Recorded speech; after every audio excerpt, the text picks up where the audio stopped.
niin vielä iso kiitos kaikille, jotka tulitte eilen viettämään hienoa iltaa Kiljupunk Live nimesessä tapahtumassa. Ja sehän järjestettiin Öljymoolla. Ja Öljymo on se niiden kaverinen periaate, että tulee siihen tilaan ja järjestä oman näköinen tapahtuma. Ja sä voit olla täysikäinen, sä voit olla alaikäinen. Ja tää on suunnattu ihan kaikilla. Sä voit olla eläkeläinen, ihan kaikki ikäiset on tervetulleita järjestämään oman näköisiä tapahtumia. Sä voit järjestää siellä shakkikerhon, sä voit järjestää siellä punkkitapahtumaan, sä voit järkätä siellä teknoreivit.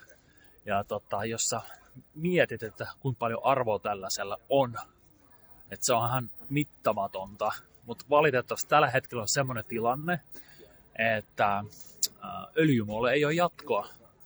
Ja se johtuu siitä, että tehdään päätöksiä ja valmistellaan, että mitähän tuolle tilalle tehdään. Että laitetaanko maan tasalle ja tehdään hieno parkkipaikka. Ehkä joku padelkenttä voi siinä rakentaa. Mutta hei, jos sä haluat, että se pysyy tällaisen, mitä se nyt on, että se on niinku helsinkiläisten käytettävissä, että se on nuorison käytettävissä, niin jätä palautetta Helsingille. Et sitä kerätään osoitteessa öl.jy.fi,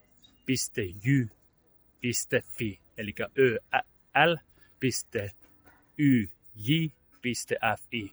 Käyhän siellä katsomassa ja jätähän palaute. Se on tosi tärkeää jatkon kannalta. Ja iso kiitos, että tulit eilen tapahtumaan. Moi!